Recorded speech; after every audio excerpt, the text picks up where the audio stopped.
Hello, and welcome to the Kathleen Spracklin podcast. I am a woman on a mission to gather a cadre of writers, thinkers, and teachers who are transforming the world, one character at a time.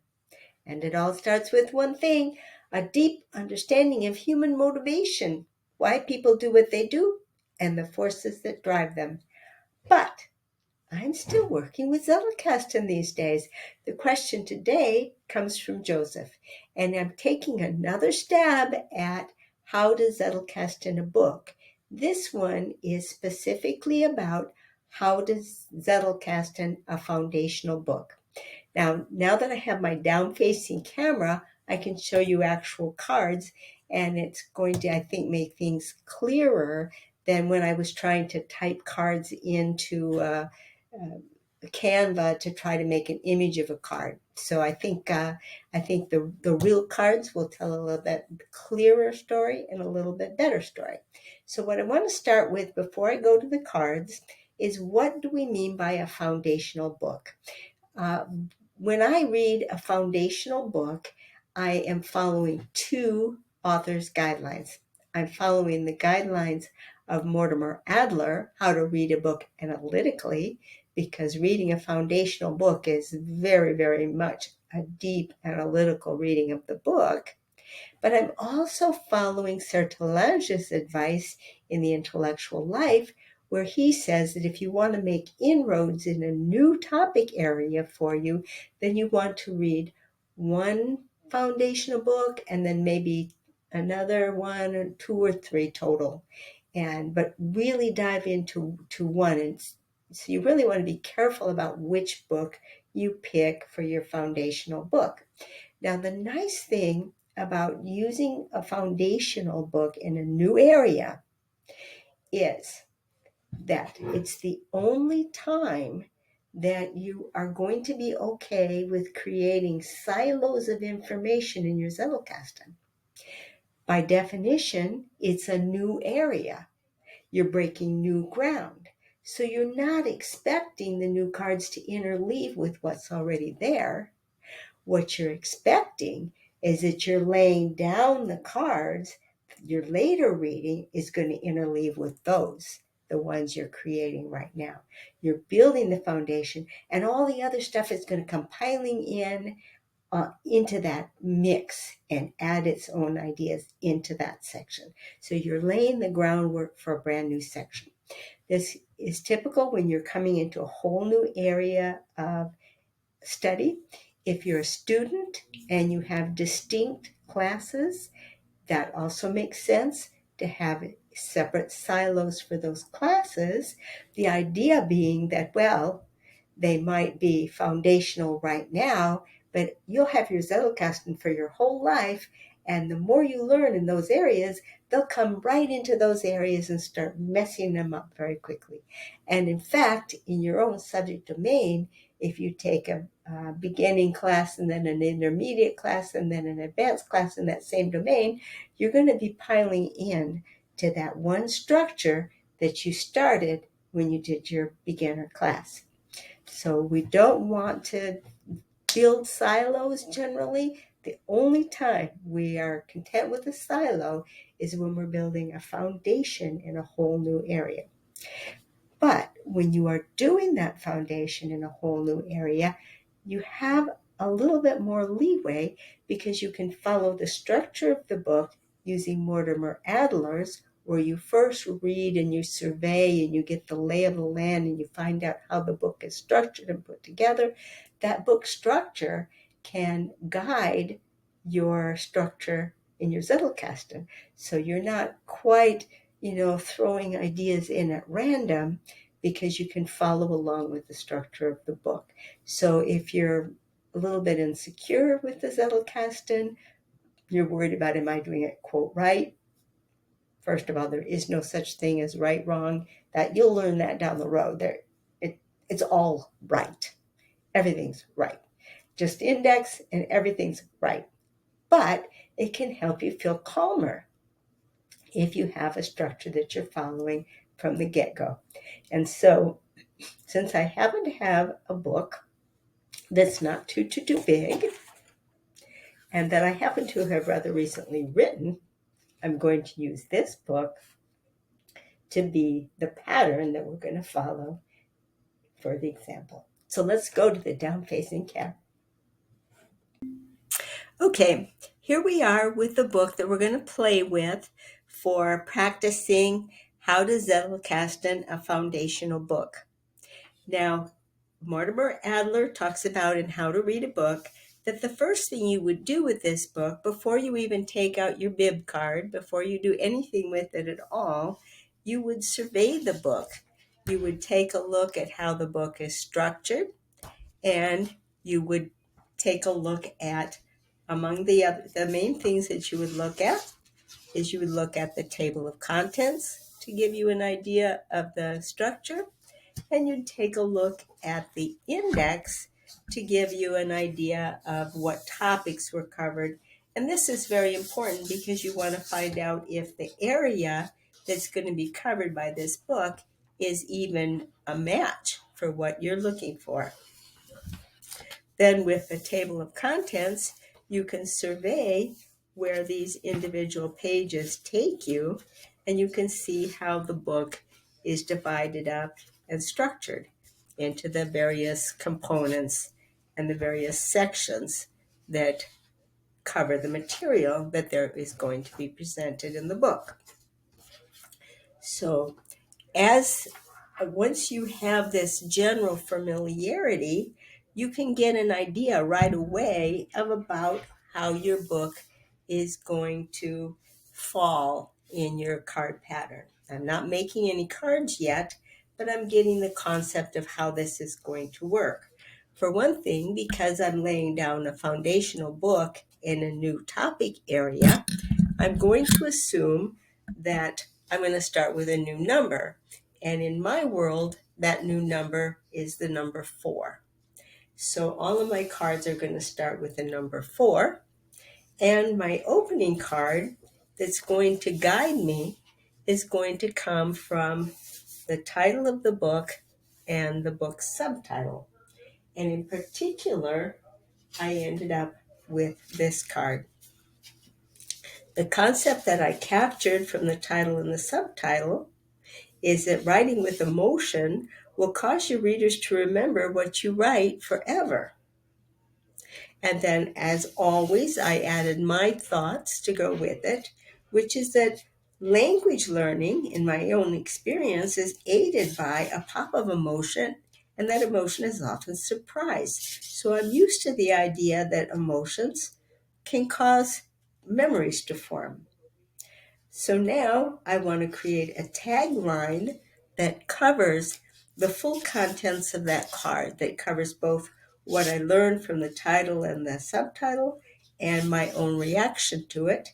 And that line is, emotions capture memories, use it for writing. So you see, I brought the two thoughts together, and this card should enable me to remember the entire card. Then the other thing that I would do with this card is I have underlined in blue, it's hard to see here, some of the keywords: emotions, memories, writing, and those would go into my index. I would have an E in entry, M and W entries, but each of those entries would have the whole tagline: emotions capture memories, use it for writing. Okay, the next place I would go is start looking through the book. And because I'm reading the book in Mortimer Adler style, that means I'm going to skim it to begin with. And when I skim it, I see, this is an overview section.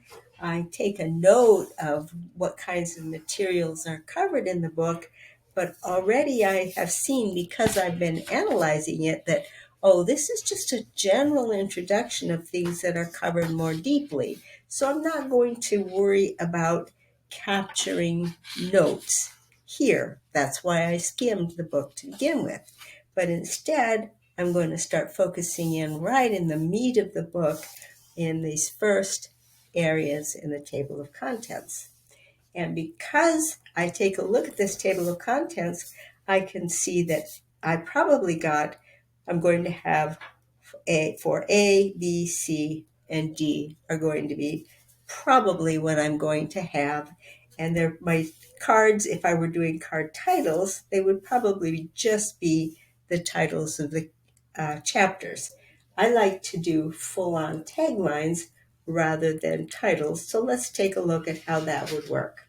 So here's my first card covering the section, How to Handle and Store Ideas and Emotions.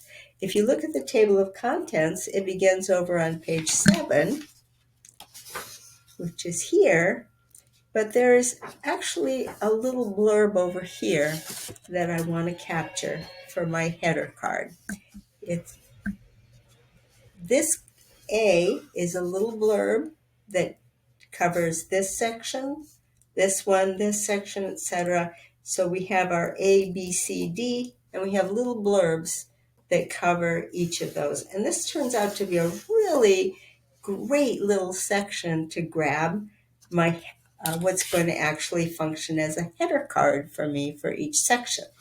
So capturing what the ideas in that first header, I've captured as a note that this section covers how to handle and store fragile ideas and emotions. And because I'm pretending that this is all new to me, so my reaction is, amazing that you can even do that. How are you going to handle an emotion? How are you going to store an emotion? Isn't that amazing? So that would actually be enough of a personal reaction, because at this idea, this is a new concept. So then I would create my tagline to capture the whole card. And my tagline would be that ideas are fragile, yet can be handled and stored. So that's my first card A. Now I'm going to dive into page 7 and start reading my book deeply and analytically. When I read this page, this is giving me a lot of interesting narrative background to get me warmed up on the concepts involved in how on earth are we going to even talk about handling and storing ideas. And one of the interesting concepts that it talks about in this first paragraph is the idea that even when we speak, we aren't really communicating with the words that we use. What we're doing is we're creating a resonant image in the mind of the person that we're communicating with. And that image might not even be an exact representation. This is from a book by David Tuggy, and this happens to be a grass hut, and this is a more traditional house that you might think of as a cottage-style house. And so the notes from the book are that communication doesn't happen in the form of words, but rather takes place in the domain of feelings. And the words simply bring up the resonant feelings.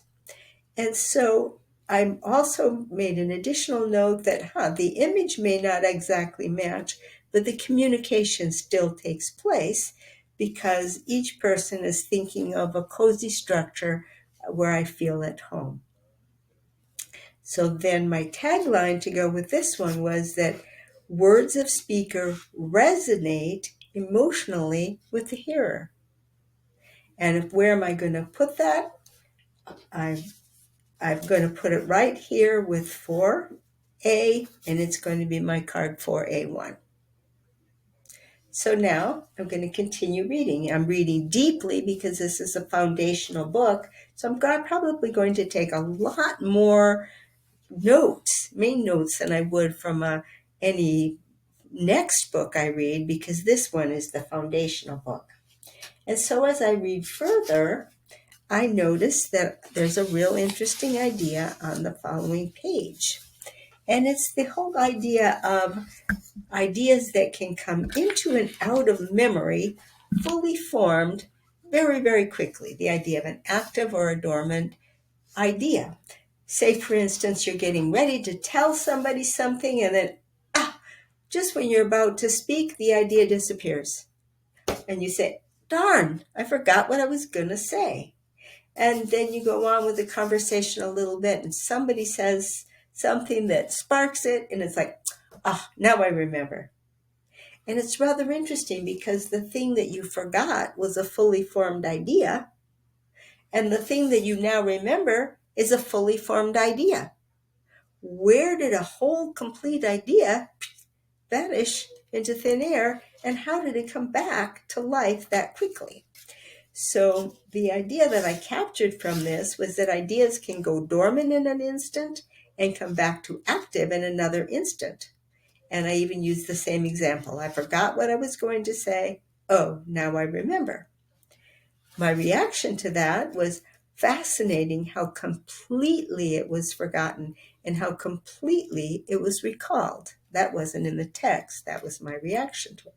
So then I wanted to make a tagline. And my first attempt at a tagline got a little long-winded.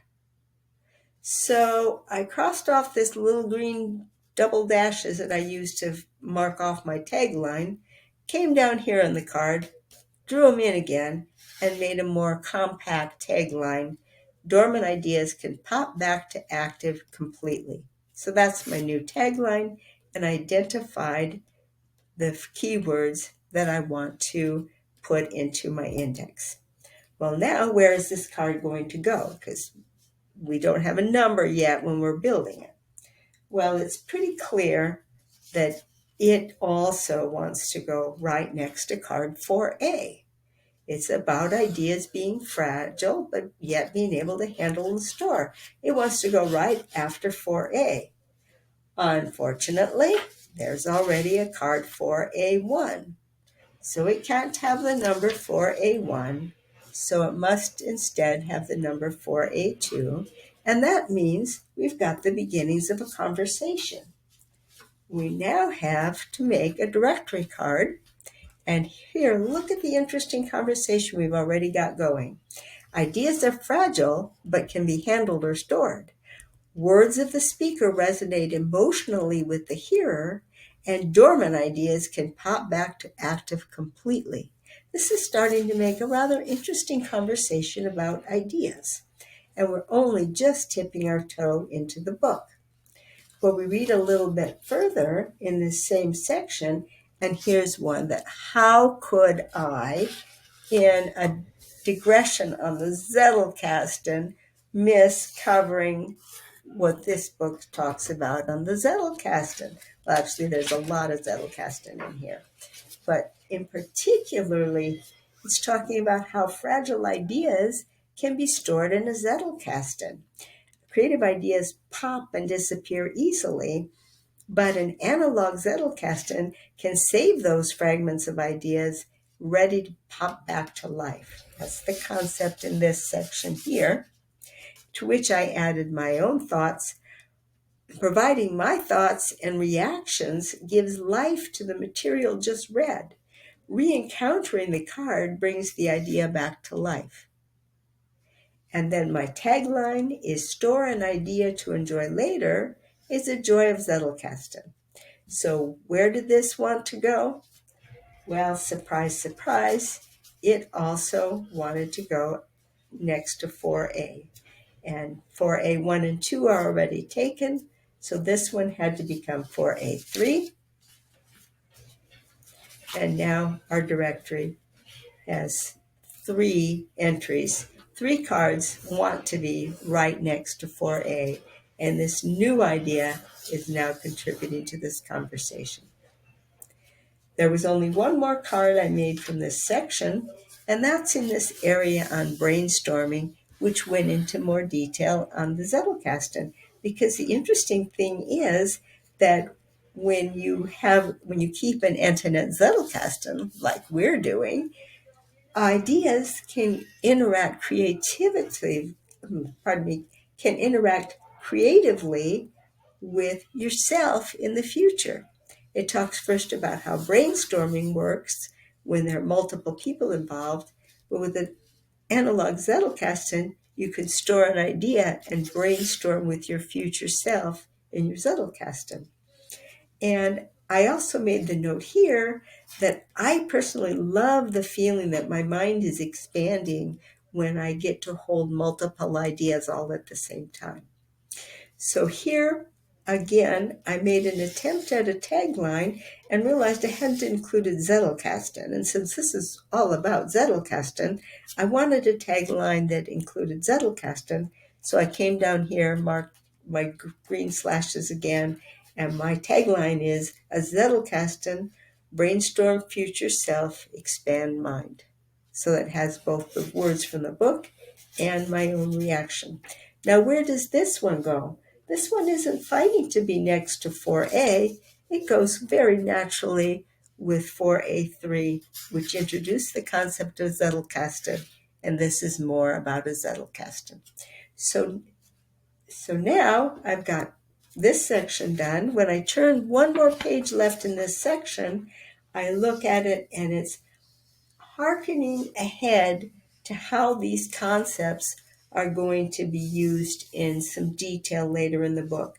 So having read the book in a superficial manner first, I know that I don't need to capture these ideas onto main cards at this time. That's why Adler says you first scan the book before you dive into reading it analytically. Otherwise, you're spending a lot of time and energy making things that you're only going to want to attach later on. So this brings me to the character profile tool, which back here in my table of contents is my second topic. So I'm only going to carry that one more level deep just so that we can see how it expands at that point. And here is my header card for the character profile tool. And as before, I'm going to use this summary, this overview summary, as my source of information that I want to put on my my header card for this section 4B. And what I captured from that is that a character's emotional profile is the subject of the character profile tool, which covers how to discover and record your character's emotional makeup for quick reference. And then I made the note, which I knew about from having scanned the book and having read the book superficially. I knew that I could make this statement that the whole profile of a character can be captured on 2 file cards. And then my tagline is the character profile tool captures emotional makeup. Well, where does this want to go? Well, it wants to go next to card 4, which is the head of our whole book. It wants to go right after 4, but as you know, we already have a card 4A. So this one, as we supposed it would, becomes 4B. And now we're ready for a directory card that unites the growing conversation. And now we have a directory card for 4. Emotions capture memories. Use it for writing. For A, ideas are fragile, yet can be handled and stored. And the character profile tool captures an emotional makeup. So now we have the beginnings of a directory card for 4. And we can also see where we're going, that as we complete this section, we're going to most likely come up with a 4C here and a 4D here. And this directory card is going to grow. But we're going to build it out as we read the book and as we capture cards. So I hope that helps with how to read a foundational book. And the interesting thing that you probably noticed right away was that I did not go through the step of putting my notes onto a bib card. And the reason I didn't do that was, again, because it's a foundational book. Because it's a foundational book, I'm going to want to have a more complete set of main cards than I would have at any other time, because every other book I'm going to read on this topic in the future, I'm going to create onto a bib card, because even though I might make a more complete set of notes on my bib card so that the book is all in one place, they're not going to all make it into my Zettelkasten because I have a foundation already, and I'm only going to be adding new cards to my system if they follow Nicholas Gatien's rules that I've followed ever since I learned them, which is the idea that the new item has to be applicable and it has to be novel. And if it isn't both of those things, then it doesn't deserve a main card. But only at this moment in time, when we're reading foundationally, we can get away without needing to make those bib notes. We can go directly into main cards, into our Zettelkasten. So I hope that helps. And if you have any further questions, Joseph, let me know if I answered your questions. And do keep your questions coming, because that's what lets me know what you want to know more about. So thank you and good night.